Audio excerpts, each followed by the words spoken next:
Hi, Bonnie. How you going? Good. We heard that you were in Australia for a little bit, so we thought we'd catch up some time with you and have a chat to you about your adventures in roller derby. Do you think that everyone needs to get along in roller derby? It seems like a lot of problems come in roller derby because people don't get along and they don't know how to manage that. So do you think it's important that people get along? And if not, how do they deal with it? I get along is such an interesting term. What about liking? Do you think it's important that everyone likes each other? I think it's important that everyone treat each other with respect. And being an honest person, I feel like my life really changed the day that I took my biggest antagonist in roller derby and said to her, like, I understand that we are never going to be friends, but does it always have to be weird? Like, do we have to make it weird between us and for everybody else all the time? And she said, no, we don't have to make it weird. And we're not friends. And we'll never be friends. But that day, years and years of weirdness just sort of dissolved from between us. And so I don't think it's necessary to be in love with every one of your teammates, but I do think it's necessary to treat them with respect and be honest about things. So if you can honestly say, like, I don't see us being friends, but if we could not make it weird.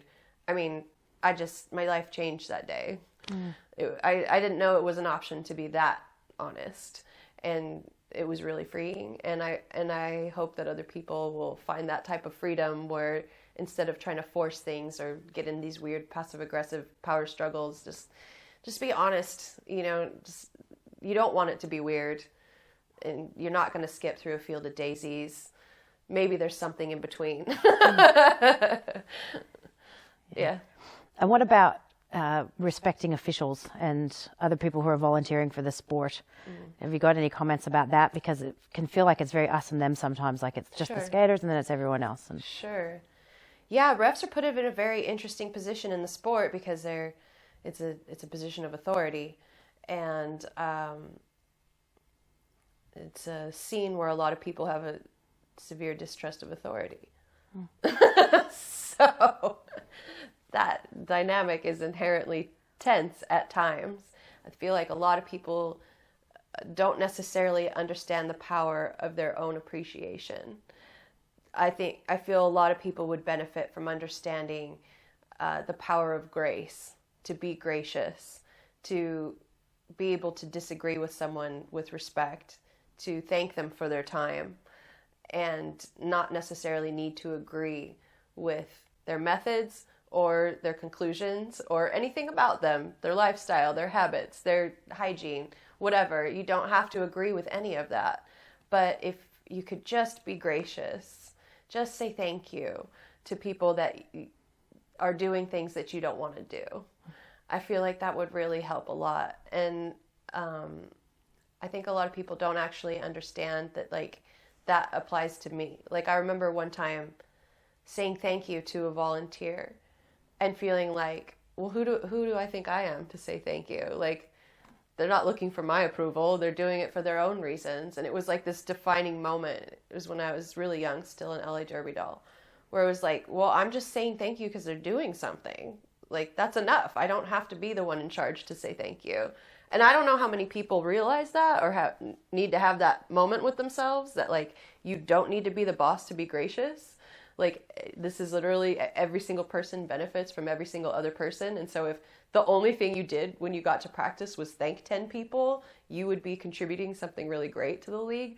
I mean, just graciousness, I don't know if that's necessarily taught in schools, but it's something that as a leader, I found was crucial. And then, like, on the just any person existing in the league level, it's never going to hurt. A lot of people talk about injury being an inevitable part of sport and certainly an inevitable part of roller derby. And I've heard that you don't believe that necessarily. So can you talk a little bit about injury prevention and how you see people can prevent injuries? You know, I don't necessarily feel that being, like, disgustingly injured is inevitable. I feel like we're all going to experience different levels of hurts. You know, your bumps and your bruises and your lost toenails and your scrapes and all that stuff. But I don't think it's necessarily to have a disgusting injury. Not every person needs to do that.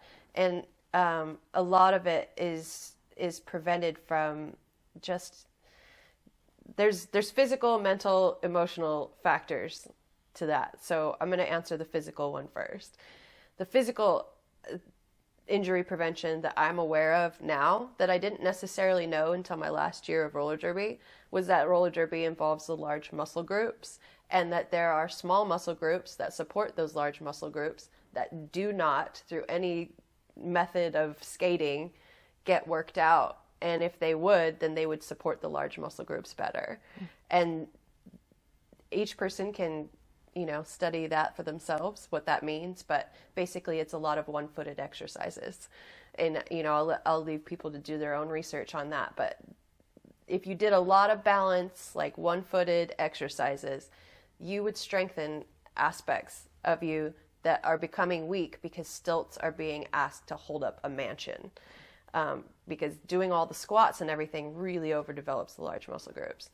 So that's the physical answer that I have is every single exercise that people do in rehab for injuries, if you would just do them anticipatorily in a prehab kind of a way, the injury might not happen. Also agility, I'll add agility to that.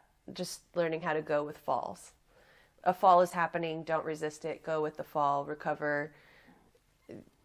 That's the other physical aspect, is getting more agile. The mentally, a lot of injuries happen because people are not in the moment. They're still at work, they're still with their kids, they're still fighting with a team member. Like mentally, they just can't focus because there's a thing. There's a thing clouding up the mental space and preventing someone from being physical. And so mentally, I would recommend that, people literally check themselves at the door. Like as you enter the door of a new space, like your practice space, you stop in the doorway for a second and get yourself present. I'm here. I'm at practice. I'm not bringing the thing in with me in my skate bag. Like the thing stays outside and I'm coming in. I mean, just stopping in a doorway. I think it's really cool how in martial arts, as soon as they step into the arena, they will do some type of respectful gesture, like respecting the space. I feel like if derby people did that, that would be awesome. Obviously, that's going to manifest differently for each person. But and then emotionally, we can't deny or suppress our emotions. This is a high passion sport. But a lot of injuries happen because people are just so